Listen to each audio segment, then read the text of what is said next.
Hello, and welcome to tonight's Bruin Family Insights virtual discussion. Our discussion is brought to you by the UCLA Parent and Family Programs. And throughout the academic year, we're going to explore a variety of topics in an interactive format. It's designed to help inform us and equip us to best support our students at UCLA. My name is Dan Lowe, and my wife and I are the parents of two Bruins. Our older son just graduated with a degree in economics, and our younger son is a third-year mechanical engineering student. We also have the honor and privilege of serving as the co-chairs-elect of the UCLA Parents Council. Today's conversation is entitled Going Greek: What to Know About Fraternity and Sorority Life at UCLA. We'll talk about UCLA's Greek councils and organizations, the Greek recruitment process, and what it's like for students as members. This evening, we're honored to have with us three key members of the UCLA Fraternity and Sorority Life. Dr. Kevin Doherty, Associate Dean of Students and Director of UCLA Fraternity and Sorority Life, or FSL. Ivan Garcia, a fourth-year pre-law student and president of UCLA's Latino Greek Council. And Katie Molinex, a senior political science and communications double major and president of the UCLA Pan-Hellenic Association. Kevin, it's great to have you as one of our panelists. Let's go ahead and start with you.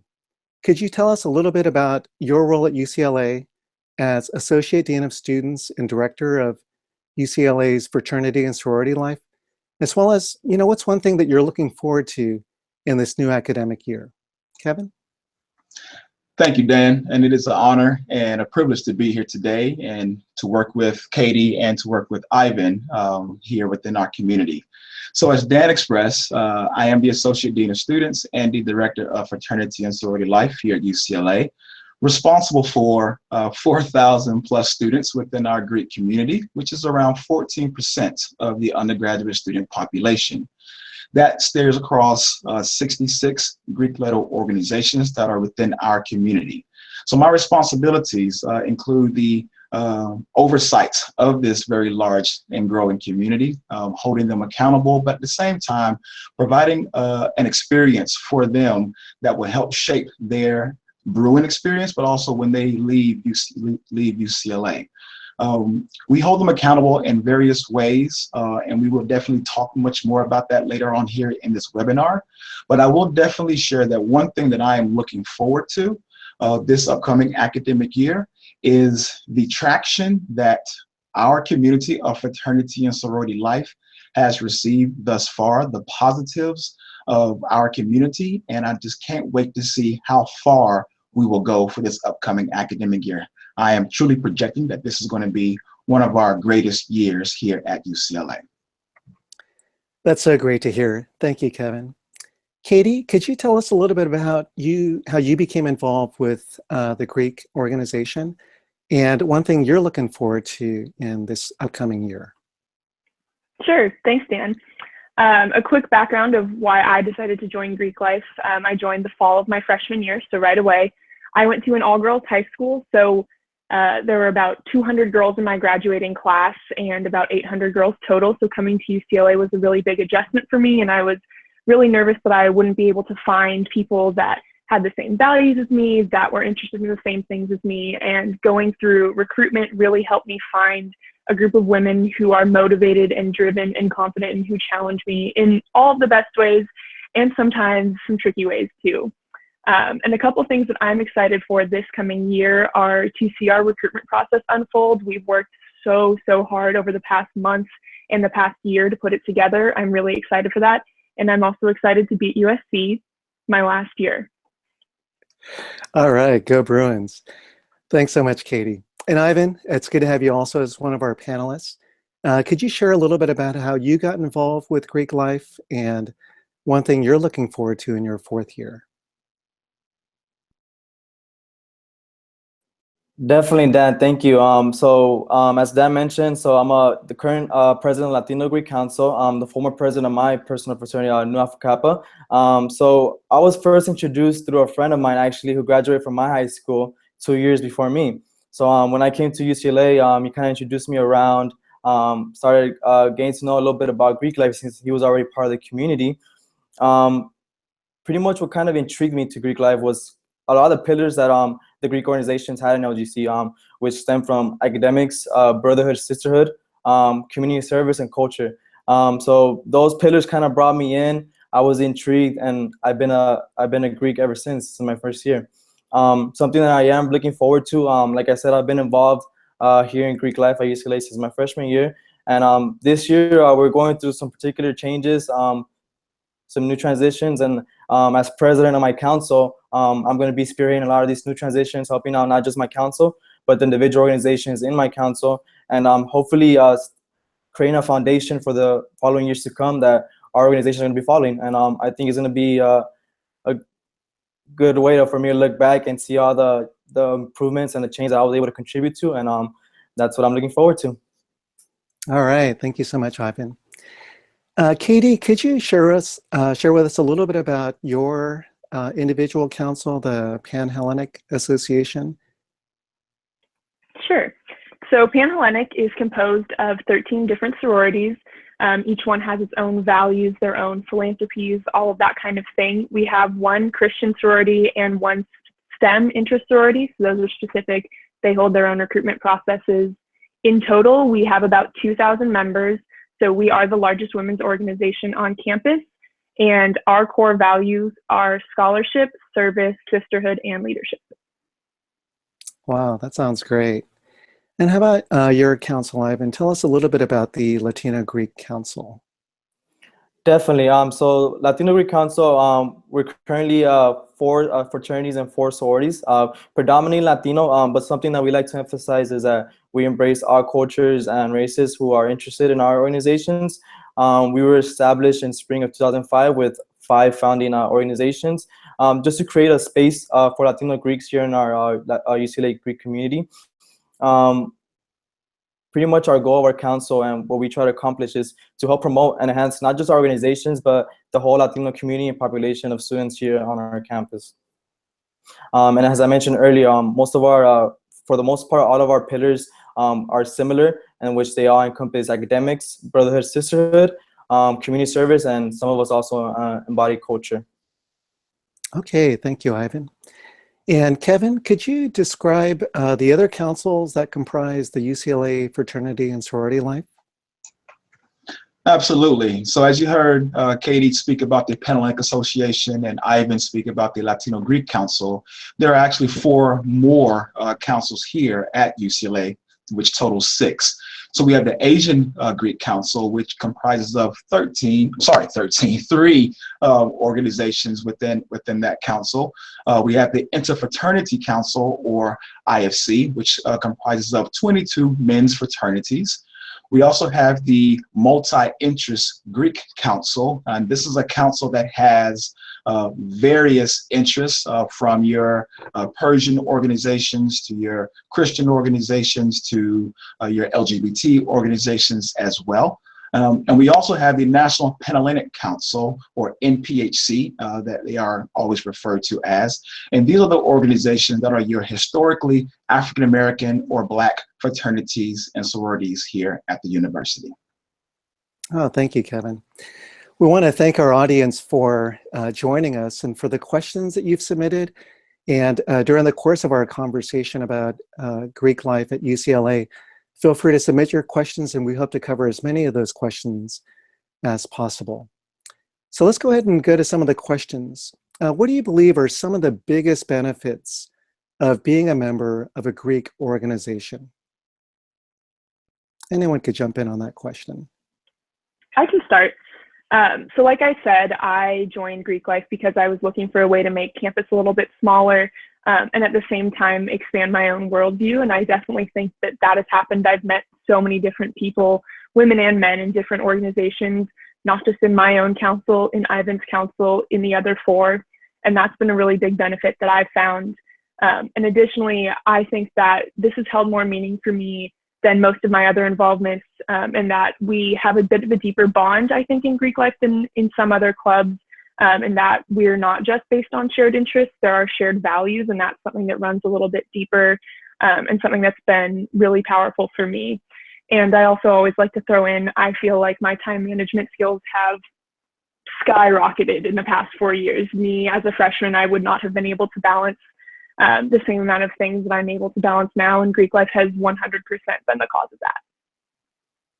Okay, that's great. Thank you. How about you, Ivan? What have been some of the biggest benefits that you've seen in the Greek community? Yes, similar to Katie, we're definitely very close knit. Like I said, some of the pillars include Brotherhood, Sisterhood. So this is what a lot of our the rest of the stuff drives from. I think the biggest benefit is definitely the support system that Fraternity Sorority provides for his brothers or sisters.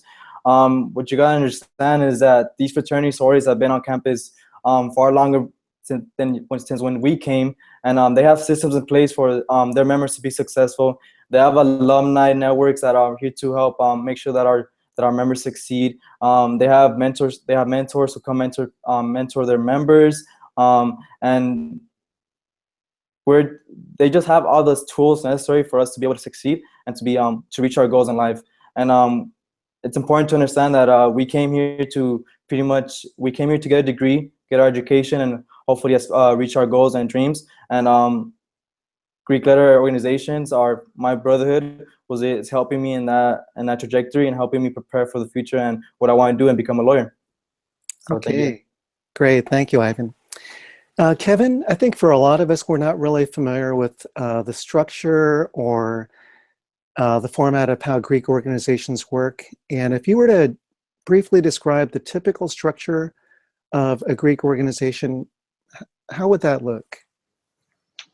For some of our organizations, as well as for those individuals who are not in a Greek letter organization, it will look very different regardless of whether you're inside or even outside of a Greek organization.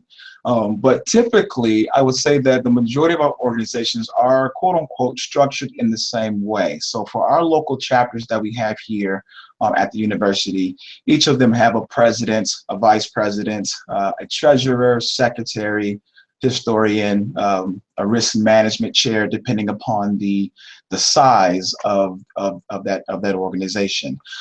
Each of the organizations have a chapter advisor, and that is typically an alum of the organization that works very closely with the students to kind of give them that much more guidance, assurance regarding the programs that they may be facilitating here on the campus.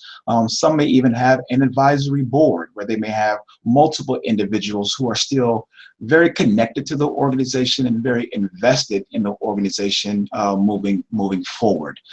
Depending upon the organization, there may be an international or national headquarters that they have. And the reason why I say depending upon is because not all of our fraternities and sororities are national or international organizations. We have some local organizations here at our campus that were founded here at the university and only exist here at the university as well. And therefore, they would not have that national or international entity. But for those organizations that do have those national or international entities, it's almost like another layer of support that these chapters here at the university have. They have these national entities that provide them with guidance pertaining to risk management, leadership programs, insurance. Some of these organizations have volunteers or consultants that come to their chapters to kind of see how things are going, what things need to be kind of worked on, how they can continue getting better within their organizations. So when we talk about that typical structure, it may look different from one to the next, depending upon their national or international recognition, or if they are a local organization. But here at the campus, that structure of those statuses of the president, vice president, secretary, treasurer, you're probably going to see that very similarly all throughout all of our organizations here. Okay, thank you, Kevin. You know, a question from Christy relates to, I think, accountability and authority. And the question is, are the sororities, fraternities sponsored by the campus, or are they separate entities? So our fraternities and sororities are officially recognized and registered by the Office of Fraternity and Sorority Life. So these 66 organizations, they have to be recognized and active on our campus in order to reserve spaces, apply for funding, do the necessary programming here on our campus. And therefore, we are that entity that they come to, that we provide those leadership development programs, as well as holding those organizations accountable. And therefore, there are no other entities outside of of course, the UCLA Student Conduct Code that holds the organizations accountable or responsible for any type of misbehavior. But it is our office that does the approval of educational programs here on the campus. It is our office that does the approval of room reservations that they may have here on campus, or if they are applying for funding, we are that office that is working with those organizations and how they may proceed with, or how they may go about applying for funding for said programs or events here on our campus. So it is our office that recognizes them, and it is our office that they must be registered with. They cannot operate separately from our office. Mm. Yeah, so there is that structure and accountability to the university. That's great. Katie, Alex has a question, and the question is that, is there much socioeconomic and racial diversity in sororities? Yeah, I would say that there definitely is. We work really hard to make sure that our recruitment events are accessible and open to students of all backgrounds. Our organizations would frankly be pretty boring if it was just all the same kinds of people hanging out with each other. That's not the point of Greek life, and that's not the point of being in a sorority. The point is to be able to meet other individuals who may share the same values as you, but don't have the same experiences, so that you can be challenged and that you can develop and grow as a person. Okay, that's great. Here's a question from one of our viewers. Are out-of-state and international students well represented in Greek life? Proportional maybe to their overall presence at UCLA? Any thoughts on that? Sure. So I can definitely jump in on that.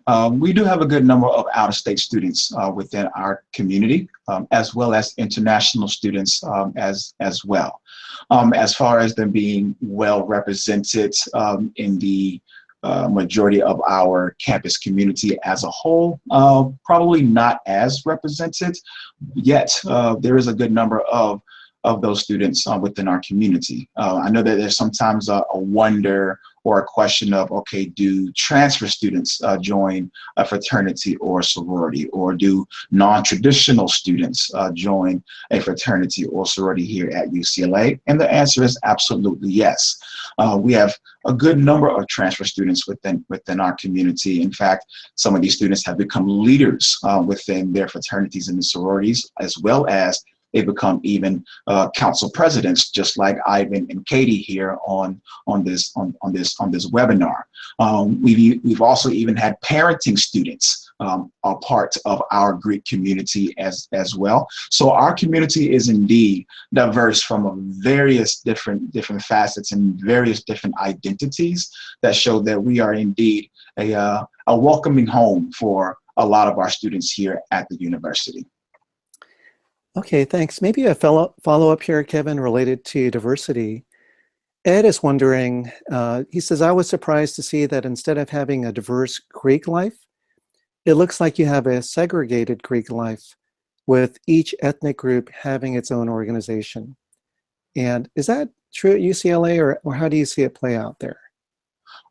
Well, I would love to have a conversation with Ed because it seems like Ed is into history because that is truly a historical question regarding our Greek-led organizations, not just here at UCLA, but beyond throughout this nation, and of course those chapters that may be in other countries. And so we could definitely even have that as a webinar all by itself regarding our councils and our organizations that we have here. But to keep it very, very brief, we are a very diverse Greek community that we have here. I would also like to say that the 6 councils that we have here at UCLA is also a rarity, because you don't see that too much regarding Greek communities throughout the nation. And therefore, the fact that we have a Latino Greek Council, an Asian Greek Council, a multi-interest Greek Council, kind of demonstrates the various facets of our community. As Ivan expressed earlier, that although we may have a Latino Greek organization, or although we may have an Asian Greek organization, our organizations welcome all students from all walks of life. And therefore you may see various individuals from various different ethnicities and various organizations. And so that, I think, is one of the greatest components about our community that we have here. It shows the depth of our community and how far and wide it spreads. And I do believe that that is an added benefit that we have to not only our Greek community, but also to our Bruin community as a whole. Okay, thank you, Kevin. Ivan, here's a question: how do you respond to the stereotype that Greek life is just about partying and being social? Well, Dan, this is something that we get a lot and that we're constantly battling here in our Greek community. The negative stereotypes and the stigma surrounding what Greek life is, right? So this is something we hear a lot outside the Greek community. Usually the way I kind of like to respond to them is I explain to them my fraternal pillars, and I tell them my fraternity embodies and promotes academics, our first pillar, brotherhood, our second pillar, culture, our third pillar, and also our emphasis in community service. Notice how our pillars aren't partying or drinking or being social. That's not what we embody and try to promote, right? I think many of the stereotypes that surround Greek life are through promotion of like movies, sometimes in the media. And although we do get a lot of the negative exposure to our Greek life, there isn't much of the positive exposure of what we actually do. You don't see the movies. You see the movies about the partying and the drinking, but you don't see the movies about us waking up at 6 in the morning to go feed homeless in Skid Row, or the food drives, the clothes drives, other events and conferences we put up for the high school students, middle school students. That's not really shown in the media. So when students or families first come to meet us at our campus or at any campus, the first impression they have is negative. So the way I feel that we get rid of these stereotypes is just to properly informing them and just explain to them what we're about. It's not what you guys see in the movies. This is what we're about. These are our pillars, and this is what we're about. I think Kevin and our FSO office has done a very great job of actually emphasizing that point, that we have to try 10 times harder to show the outside community how much good we're doing, to kind of overlook and overshadow the few bad things that are seen in the news and stuff like that. And I just want to end off by saying that although there may be an individual or individual organization that may have a negative action, it does not reflect on the rest of the Greek community and on the rest of us, the rest of the Greek individuals. And I would like to end with that, Dan. All right, appreciate that, Ivan. It's very well-spoken and good thoughts. Katie, do you believe that there are some other stereotypes around Greek life that you feel are misconceptions about the community? Sure, I definitely echo everything that Ivan said.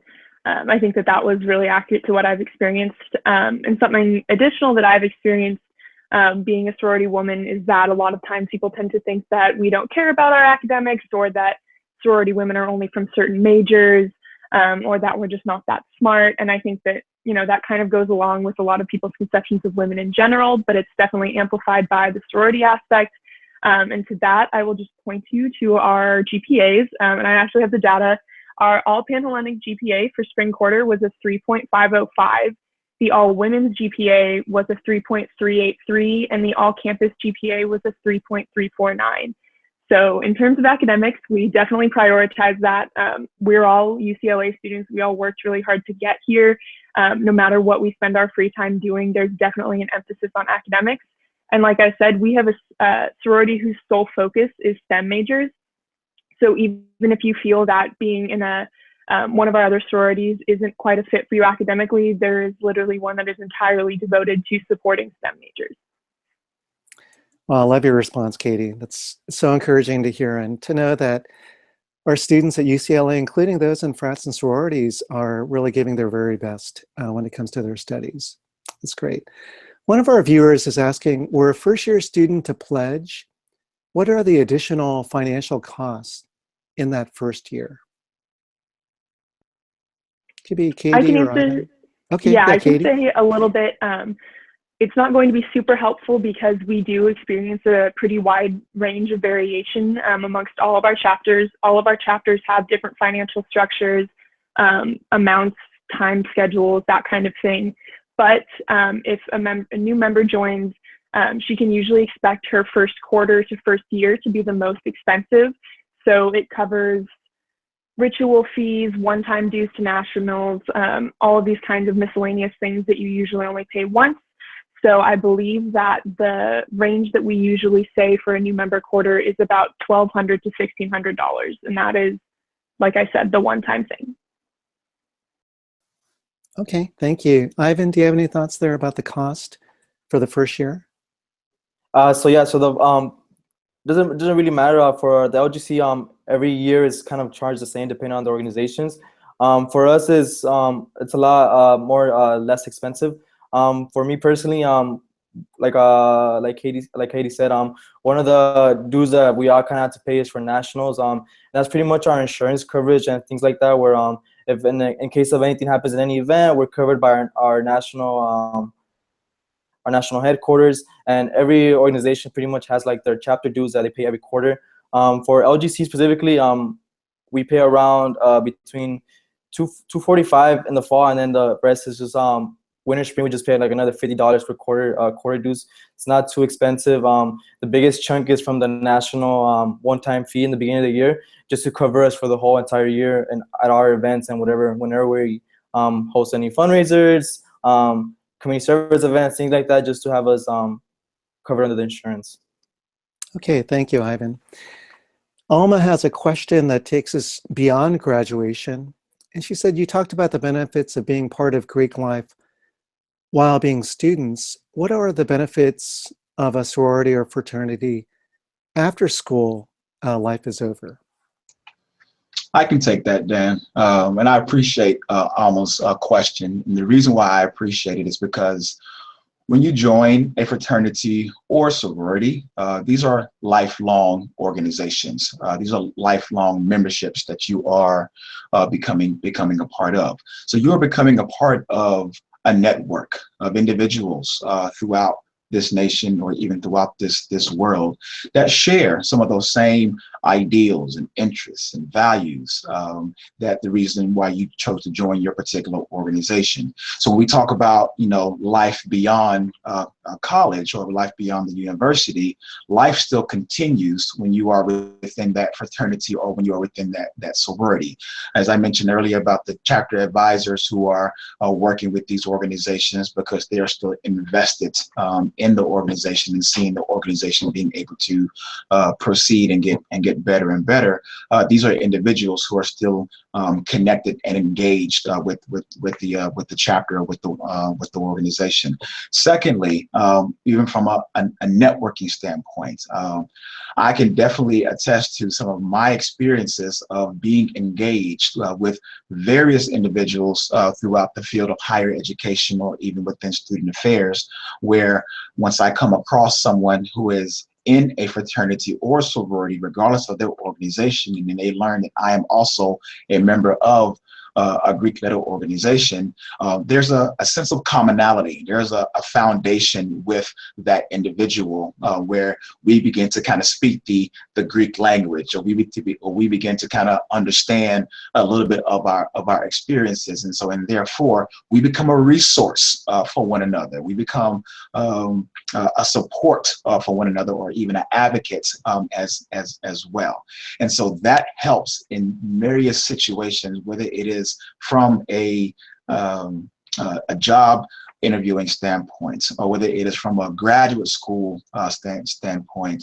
Those connections that we have being within a fraternity or sorority definitely pays dividends into the advocacy and the support of those various individuals who are in fraternities and sororities. So I have experienced and I've seen other individuals who are in fraternities and sororities reap the benefits of being within that brotherhood, or even within that sisterhood, and being able to lean on or lean upon a fellow Greek member within our community, and how we forever look out for one another, even well beyond our years in undergraduate or our years at the college and university. So it definitely helps, and it definitely plays a factor in helping with any type of trajectory when they leave the university, or when they graduate, excuse me, from the university. Okay, thank you, Kevin. Kevin, Julie has a question for you, and it follows up on Ivan and sometimes the media's portrayal of Greek organizations. How do you answer the question or the idea when people say, don't believe everything you read, in terms of how the media portrays Greek letter organizations? I appreciate Julie's question. I think I know who that Julie is, so I'm glad that she is on the webinar. That question is it's near and dear to my heart, and the reason why it's near and dear to my heart is because when that phrase of "don't believe everything that you hear or see in the media," that is because they're only sharing with you, majority of the time, one side of the story. Unfortunately, I'm sure that we've all have seen or heard about various acts of hazing, or the alcohol consumption, or deaths that have taken place, especially the one that had just recently taken place in this nation at Penn State. And so we only tend to see that side of the situation, or that side of Greek life, which is very unfortunate, because in some instances, yes, that may be a very real side. But it's not the only side of a fraternity. It's not the only side of a sorority. You heard Katie and Ivan talk about the various community services, the various philanthropies, how these organizations give back to the community that we tend to not see in social media. We tend to not see in the news. And so, and as Ivan had expressed, of what I tend to express to our community, that we have to work 10 times as hard for our story, the whole story, to be told. We have hurricane victims out there in Houston, Texas, from when Hurricane Harvey hit dramatically and very drastically. And we have thousands of organizations that are helping out those hurricane victims by donating, whether it be toiletries, clothes, funds, whatever that it may be. They're donating, to help those hurricane victims. And I would love to see the media share that side of the story. I would love to see the news talk about how these organizations are coming to the aid and helping out these hurricane victims out there in Houston, Texas, and various other ways. So when we say don't believe everything in the media, it is also because they're not sharing the entire story. We want our story to be told, but more importantly, we want the whole story to be told, not to take away of the negativity, because yes, it does sometimes associate with our fraternities and sororities. But if we're going to tell the story, let's tell the entire story of our Greek community. Thank you, Kevin. You mentioned hazing, and I mean, it does concern us. And one mom had a fear, is that something I should be concerned about? And along with that, even stepping back a little bit, how does university define hazing? And what does the university do to safeguard it from it? a topic that I was expecting to come up, so I appreciated that somebody did ask that question. And even though if that question wasn't asked, I was going to talk about it anyway. So here at UCLA, we have a no tolerance policy when it comes to hazing. And we define hazing as participating in, engaging in, or supporting hazing, or any method of initiation or pre-initiation into a campus organization or other activity engaged in by the organization or members of the organization at any time that causes or likely to cause physical injury, personal degradation, disgrace, psychological harm to any person or any student here at the university. Now, I just said a lot from that definition as it relates to hazing, but we have seen the various things that have taken place here across this nation. And for me to come out and say that hazing does not exist here at UCLA would definitely be a falsehood, because it has happened. Let me give you an example. Last year, we suspended 2 of our organizations from our community because of hazing. Those 2 organizations have been suspended for 4 years. And that was a wake-up call to our Greek community, and it was also a wake-up call to our community in general, saying that if we become aware and if we become knowledgeable, yes, we will do an investigation, and if, based upon what we find, that organization could potentially be suspended or even terminated as far as their removing of their recognition from our campus. So our stance here and the steps that we are taking within our office in mitigating and challenging that behavior, it is a concerted and a collaborative effort. It can't just be us within our fraternity and sorority life office. It has to be our broader community. And in fact, I'm very glad that we're having this webinar for our parents. The reason being is because we want our parents to have those conversations with their sons or their daughters, or with their children. We want them to hear from their parents that hazing is not okay, that hazing is no place at any college or at any university, and that hazing should not be accepted by any organization whatsoever. We want them to have those frank conversations with their students, because we're going to have those same frank conversations with our students as well. The last thing that I will share is that when the unfortunate situation took place at Penn State University, we took that situation and we began discussing it with our leaders within our community. We began discussing it with our students as well. The only way for us to really address and understand what is taking place, we cannot act as if it is not taking place, and we cannot act like it will just be, it will go away. We have to get out in front of it. We have to acknowledge that it is taking place, and we have to be able to work together with students, staff, faculty, as well as our parents, all being on the same page regarding that this is not a place at our colleges and universities, and it is not a place within any of our organizations. Thank you, Kevin. I appreciate the clarity and conviction with which you speak. Let's transition a little bit to the recruitment process. Katie, could you walk us through the recruitment process for someone who is aspiring to be part of a sorority or fraternity? Sure. Well, I can speak on behalf of my council. Our process is about a week long. It will take place mostly during 0 week. It will finish over that weekend after 0 week. It's really important to us that as we're all students at UCLA and our participants are students at UCLA, we want to ensure that everyone is finished with the recruitment process before the first full week of classes begins. So our process is pretty formal, as I mentioned. It's pretty structured. A potential new member or a PNM is someone who is wishing to go through the recruitment process and join a Panhellenic sorority.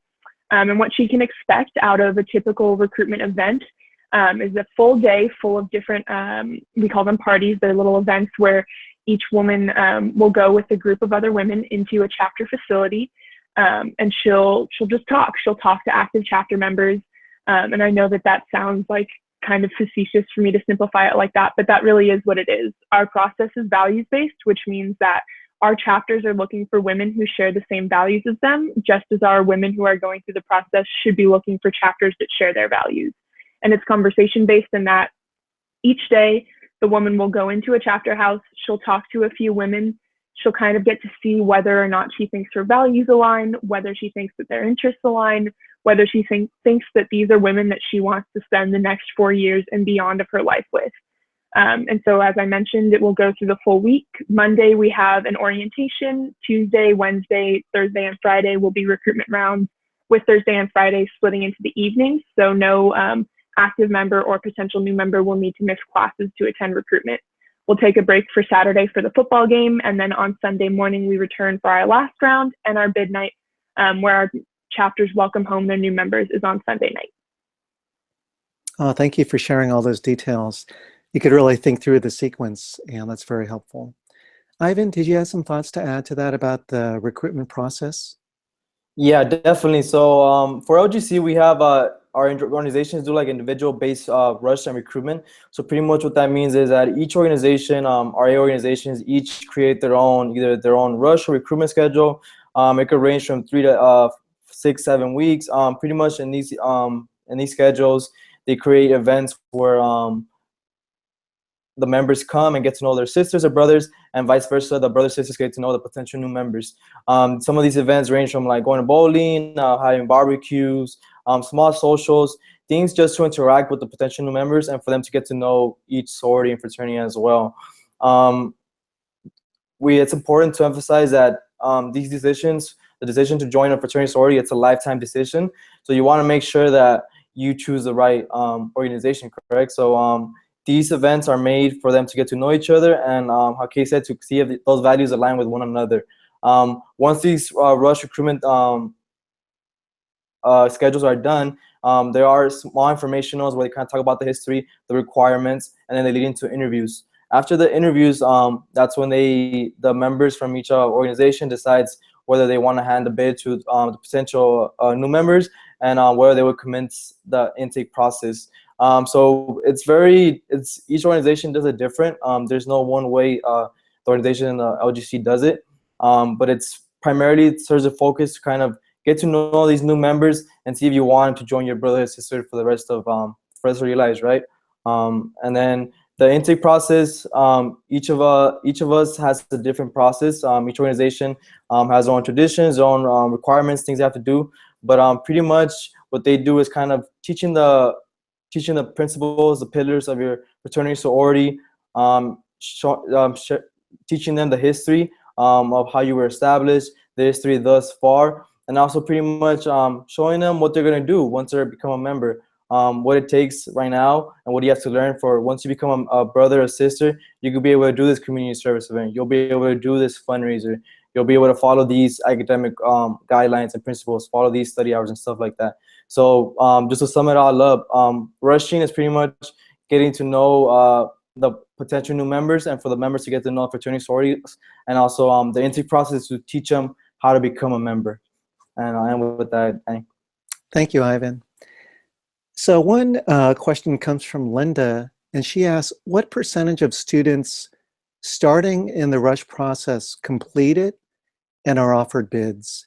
And so maybe it could be hard to quantify, but what would you say is the probability of someone who rushes actually being offered a bid to join? I can take that one first. Oh, sorry, Ivan. Do you want to go? Go ahead. Okay. So as you mentioned, it's a little tough to keep track of data. We definitely have it for the amount of members that, potential new members that complete our recruitment process and receive bids. But what I can give you is an overview that I think is more helpful. If a potential new member goes through our recruitment process and does what we call maximizing her preferences each day, that means that she is preferencing the number of chapters that she visits the most that she can every single day. It's pretty unlikely that she will not receive a bid. We obviously can't guarantee it because there are about 1,000 to 1,100 potential new members participating in our process. And so all of the computer algorithms that go on behind the scenes are a little too technical for even my understanding and allow us to not guarantee that specifically. But if she follows the directions from her recruitment counselor and maximizes her preferences each day, she is more than not likely to get a bid. Okay, thank you. Ivan, did you have anything to add to that? Yeah, so for us, for LGC specifically, we have a lot smaller numbers, so it's more of a individual, I guess, getting to know the individual one-on-one. Ultimately, through these couple of weeks of recruitment, the brothers or sisters of the organizations, they get an idea of the incoming members and kind of their values and principles, and if they align with their fraternal sorority values and principles. And if they don't feel like they're a good fit for them, then most likely than not, they will not get a bid.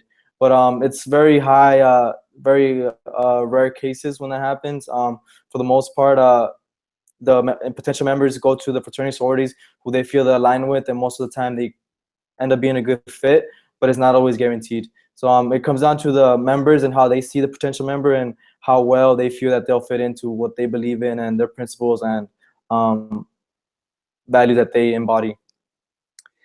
Thank you. You know, along with the rush process, Mary has a good question.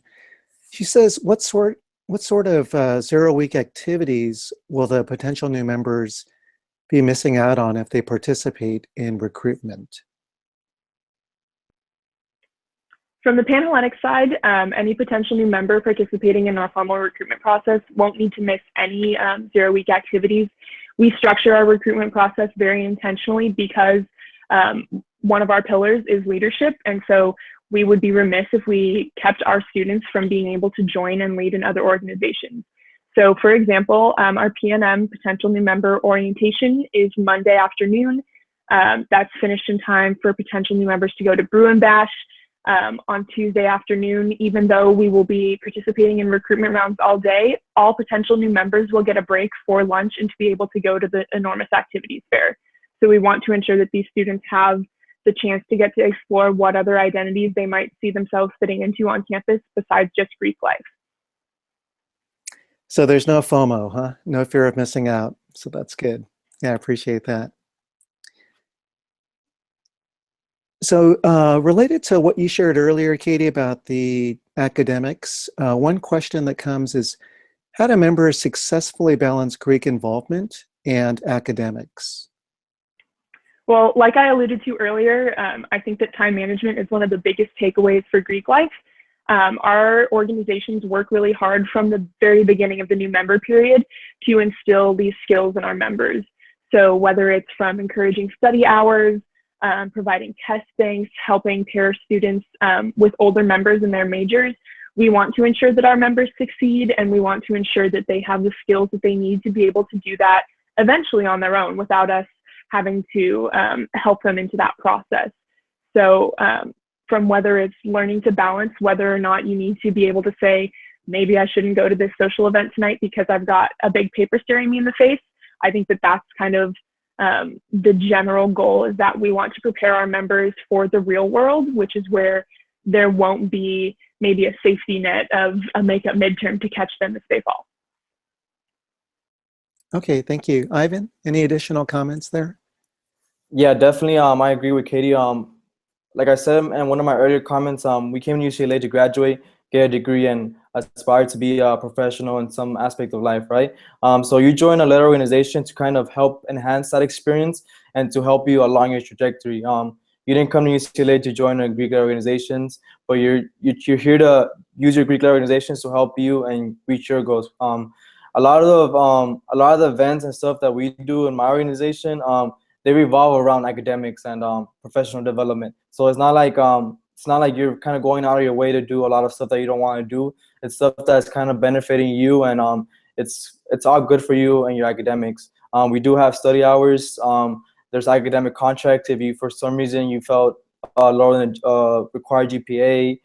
We do have alumni mentors, professionals that mentor us and help us with not just academic, but our professional, what we aspire to be. So if I currently want to be an attorney, right? I have an alumni mentor who mentors me personally, a guy that graduated from UCLA Law and who's currently working for a nonprofit. So it's kind of that mentoring and that kind of help and support that our organizations provide and help us to enhance our academics. It's not a detriment. It's not it's not making us do things we don't want to do and kind of making us get bad GPAs, stuff like that. It helps us get better GPAs, get us more prepared, like Katie said, and help us reach our dreams and our goals as professionals.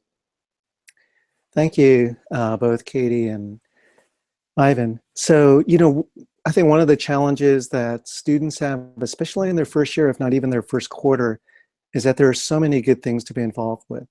And a natural concern that they would have along with their parents is, what kind of time commitment is involved practically within a fraternity or a sorority. So if a student is thinking about it, and if they said, hey, Ivan or Katie or Kevin, what are the expectations that I should carve out in my schedule to be a part of this organization? How would you answer that? I could answer that first. Right now, off the back, you're gonna have meeting every week, and that's just something that we have to have, and it's just for us to, if we don't have any events that week or for a couple weeks, this is our space for us to get together, make sure that we're all up to date. How you doing? How you doing your midterm? Things like that. Making sure that we remind each other of our upcoming events, and we're an organization, so we have to constantly be seeing each other, making sure that everything is running good, right? At the beginning of the quarter, my organization, we create a calendar for every quarter, so every member knows their events for that quarter and what day they are, what day they have to be there, when do they have to prep, things like that. And obviously, if you have a final midterm, we don't do any events. Finals week or 10th week, we're strictly studying. Midterms as well. If you have a midterm, you're not supposed to go to, you're not allowed to go to that event. You have to make sure that you're studying for your midterm. So every member knows the events ahead of time. Mondays evenings, there's always an hour meeting, an hour of meeting, so you can always put that in your calendar. And then the events are strictly based on what we plan as a collective at the beginning of the quarter. So whatever event that we have that quarter, we all decided to do it together before the quarter started, and we're all agreeing to commit to it and be there that day. Obviously, as long as it doesn't interfere with our academics. Thank you. Katie, any additional thoughts? Yeah, I can add to that a little bit. So like Ivan mentioned, there is a pretty good, I think, baseline for what you can expect. We also, our chapters have Monday night meetings, and for us that includes dinner. So you get to have a nice meal, not be in the dining halls, although they're wonderful. You get to meet with your sisters and check in, like Ivan said, see how everything's going. And in addition to that, usually you can expect in your new member period that there will be 1 to 2 other meetings that week. As Ivan mentioned, during their intake process, LGC teaches their potential new members about the history of their organization, their values. That's what our new member meetings are designed to do as well. So that's kind of the mandatory baseline. And then past that, we say that the time commitment is what you want it to be, but we encourage you to make the most of that. So social events, sisterhood events, those are never mandatory, but we encourage you to make the most out of your membership and to really engage in that so that you can really get out of it the experience that you want to have. Thank you, Katie. Thanks, Ivan. Kevin, is there financial support available for students who would like to be involved in a fraternity or sorority, but their finances are limited? Here at UCLA, more specifically within the Office of Fraternity and Sorority Life, these are some of the questions that we get asked by students as well as by parents regarding that their son or daughter wants to join a fraternity or a sorority, but not sure if they will have the finances to be able to make that commitment. Some of our organizations may be offering scholarships for those students or for potential students who are interested in those organizations. And those students would need to, of course, apply for those particular scholarships to kind of help alleviate some of those fees and some of those costs. But at the same time, we know that, fees can definitely begin to kind of pile up, and that how will they be able to continue making those necessary payments. So hopefully that the students will have an understanding from the very beginning of what the costs are, so that way it is not a surprise when the dues start coming in. The Office of Fraternity and Sorority Life, we do not provide finances or scholarships or any type of financial support to students who are looking to become a part of a fraternity or a sorority. Yet I do know that there are various potential scholarship opportunities for any of our students here at the university. We have the Scholarship Resource Center, where they list various scholarships that students could be eligible for, that they can apply to and potentially put towards their academic endeavors here at the university. And so I would always encourage our students to kind of seek those opportunities, especially those organizations that may be offering scholarships to potential new members of those organizations. But our Office of Fraternity and Sorority Life, we do not provide the scholarships or finances for students who are interested. Okay, thank you, Kevin. So when Nikki RSVP'd for our webinar, she also submitted a question. It's about athletics. She says, my son is an athlete. Which fraternities have the most athletes? And given their time commitments to their sport and school, do you have any suggestions to give an athlete that wants to join a fraternity or sorority? Anyone? I can chime in. And I would definitely say that there is a place for athletes within our community. In fact, we have quite a bit of athletes in our community, and they seem to be balancing everything quite well. The reason why I say that they are balancing things quite well is because we have certain requirements within our fraternity and sorority recruitment. For example, one of those requirements is that we require all of our students within our Greek community to be trained on sexual violence prevention and education. And so, and therefore, every member, those 4,000 students that I spoke of earlier, every member, whether you are an athlete, non-athlete, transfer student, parenting students, etc., international students, you are required to go through those trainings. And recognizing that our athletes have a very tight schedule with their practices, with their academics, with their games, their performances, or their matches, and they're still able to not only attend those trainings, they're also able to attend their weekly meetings that Katie and Ivan spoke about earlier. But to say that there is one fraternity that has all of the athletes, I don't see that. What we see is that they are definitely spread throughout the community in various organizations. We have a few fraternity men who are on the football team. We have a few volleyball. We have a few baseball. And so we have quite a few of our athletes that are definitely in our community that tend to be spread amongst our organizations. All right, thank you, Kevin. So either Katie or Ivan, one question about housing is, how does it work if they're already in a UCLA dorm and later join a Greek organization? So how does it work in terms of housing? So for Panhellenic chapter houses, it's not very common, if it happens at all, for first-year freshmen to move into the chapter facilities, mostly because in order to operate, these chapters generally need to be full, and so there are pretty unlikely to be open beds at that time when students return. So it's generally most common for students to live in a chapter facility if their chapter has one their second or third or fourth years. It shouldn't be a problem at all if a freshman joins her chapter and wants to continue living in her dorm. That's generally the norm. Okay, that's great, Katie. So we're about to land this plane, and I'd like to give each of you maybe an opportunity to share 20, 30 seconds.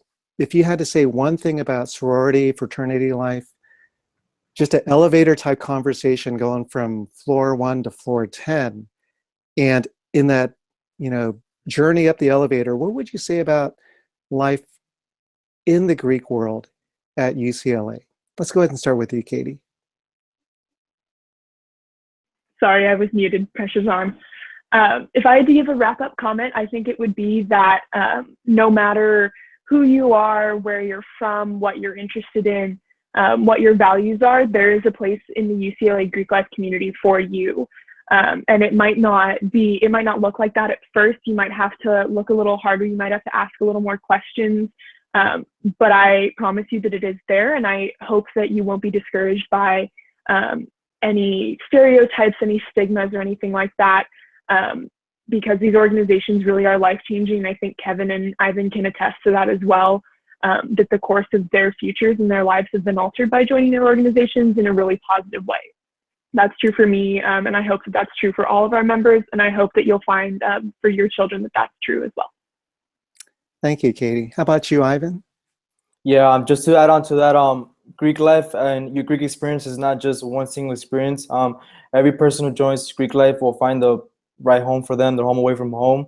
They will have their own individual experience, the experience that they can live up to whatever they want it to be. Whatever you put into the Greek community is what the Greek community is going to give back to you. And that's something we always tell our members is the more you put in, the more you get out of it. And like Katie said, there's Greek life is it's just such a diverse thing, just like our community here, that there's not just one thing to kind of categorize it or kind of say it's just one thing. It's a mixture of so many things together that I think anybody would benefit and anybody can have the best experience of their lives from it. Thank you, Ivan. And I'd like to give Kevin the last word. Absolutely. It's been an honor, truly an honor.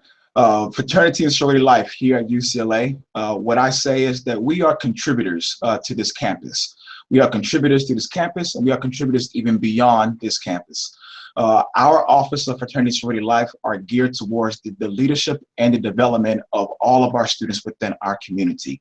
The staff within our office, our Assistant Director, Lindsay Goldstein, our Coordinator for Fraternity and Sorority Life, Emily Oswalt, and as well as our graduate intern, Itzel Guerrero, all are dedicated to each of our students' experiences and making sure that their Greek experience is one not only to remember, but how they will be able to utilize that experience even beyond their years here at the university. So Fraternity Sorority Life at UCLA, we are contributors and we are more than just members of Greek-led organizations.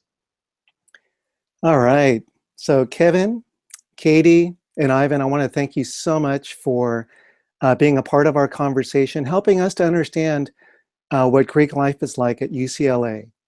And one thing that as parents, we immediately discover is that UCLA is an incredible campus with wonderful resources, with so many good opportunities. And the university does an extraordinary job of taking this and really shrinking it down to make it accessible and available to the students as well as to the families. And I think we've discovered over this last hour that Greek life at UCLA is alive and well. It's a great resource where Brotherhood and Sisterhood are found. And I love the idea about sharing values and developing community. And we have learned that this is a great venue for our students as well as our families to consider and to see the benefits that come not only during their student years, but even beyond graduation. And I know Katie and Ivan, you guys are looking forward to graduation. And so we want to wish you well during your 4th year. And Kevin, thank you so much for your leadership at the university. We know that Greek life is in good hands with you at the helm. And so we are supporting you. We'd like to thank our audience for joining us for this conversation. What a great opportunity to learn more about our campus and the ways that we could serve one another. And so briefly, later tonight, I believe, if not, sometime early tomorrow morning, the recorded version of our webinar will be available at our website, parents.ucla.edu, the Parent and Family Programs website. And you could check that out, or you could share the link with a family or friend who wasn't able to join us. Please join us for the next virtual discussion, which is entitled, Is My Student Safe? Understanding Campus Safety and Security. And that's a topic that's near and dear to all of our hearts as parents and students. And that's going to be Wednesday, September 27th at 5 p.m. Thank you again for joining us. Have a wonderful evening, and go Bruins. Thanks so much.